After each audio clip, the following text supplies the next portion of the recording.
The following is a true story, including the account of first, my friend, we'll refer to as Kasky, and my own. We were in basic training for the Navy, nearing the end of our stay there and moving on to the fleet soon enough. As you can imagine, people get really close in basic. So close that one night my friend Kasky decided to share his encounter with something he never gave a name to. Me, Kasky, and two others sat around our bunks after lights out, each of us sharing spooky stories we'd heard, joking along the way. Kasky remained silent the entire time, seemingly conflicted. He eventually worked up to telling us of his home in Indiana, and a few minor scares he swore were true. We quickly moved back to our stories once he had stopped speaking, but he still seemed distant. We badgered him for a while until he finally caved and spoke of it. He said he never gave a name to the entity, believing by attaching a name to it, it would give it power over him, and it would return if he would speak a name for it. As crazy as it sounded to me at the time, it seems he had some ground on what he said, but we'll get to that later. Kasky was only 8 at the time of the incident, living in a very old 2-story house. He'd had a few minor paranormal encounters in the house already, but none had ever left a lasting impression on him like it did. Even as he spoke of it, he grew pale, his eyes darting from side to side, wary lest it come back to finish what it started over 15 years ago. As I said, he was 8 at the time, and he recalled that it was 2:37 in the morning, a time he will never forget. He woke up feeling the need to utilize the bathroom just down the hall. He rose from his bed, tiptoeing on the wooden floors en route to the bathroom, when he heard something from the stairs, which lied just past the bathroom. It moved slowly, and it sounded as if it were on all fours, but Kasky didn't have a dog. He froze in fear, unable to make a break for the bathroom or return to his room. So he stood silently as the sound of paws echoed up the stairs. It eventually reached the top, and what Kasky faced brought sweat to his brow and sent shivers down his spine to this day. He described it as having the body of a dog, a very large hairless dog, standing about 3.5 feet tall on all fours. Its head was not the head of a dog. Rather, it had a somewhat human appearance, but was flipped upside down, and it had the teeth of an anglerfish.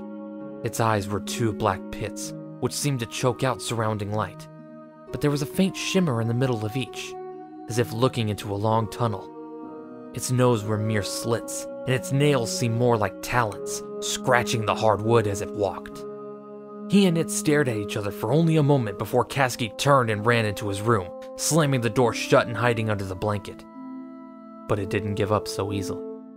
The sound of the door creaking open was the only sign Kasky received that the beast had followed him. He slowly peeked out from under his covers, only to find it sitting at the end of his bed, peering at him with its pitch black eyes.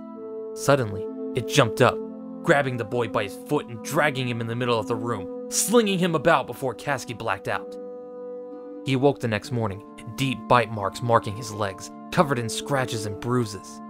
He told his mother, but she thought he had been attacked by some dog the previous day or another child had beat him up. Regardless, he never spoke of it again, except to us, of course. We sat in silence for a moment before deciding we were all tired and went to sleep. And that should have been the end of it, but it wasn't. I decided to send my friend Kasky a message over a social networking site, mentioning it not by its nameless identity, but by a name I conjured for it. He told me never to speak of it again, then immediately blocked me so I couldn't question him further, or he didn't have the name stuck in his head. For after this happened, it came for me. It started slowly at first, shadows in the dark, roaming the house, as it may have done with Kasky without him realizing it. But I did. I left the next week after hearing it scratch at my door, which I had locked to prevent its entering. I drove roughly 300 miles to see my girlfriend for a while, staying in a nearby hotel. I thought I was safe here, thought the distance would have made some sort of difference. But one night, by chance, I looked out the hotel window, greeted by it. Now, it wasn't right in the window, but I was up 3 stories and had a clear view of my car, and the 3.5-foot tall dog shadow circling it, scratching at the car door.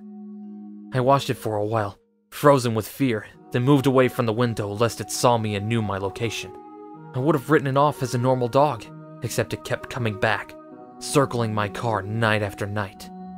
After I returned home, I immediately moved out of my house and into an apartment, thinking that it may be thrown off by the smell of other people, and that's why it goes for the scent of my car rather than me. So far, it's worked. I haven't had the beast in my living area since, but every night, when almost nobody is awake, it returns to my vehicle, scratching, searching for me, and I fear one day it will follow my scent up to the 4th floor, into my apartment, and visit the man who gave it power over himself, with something as simple as a name.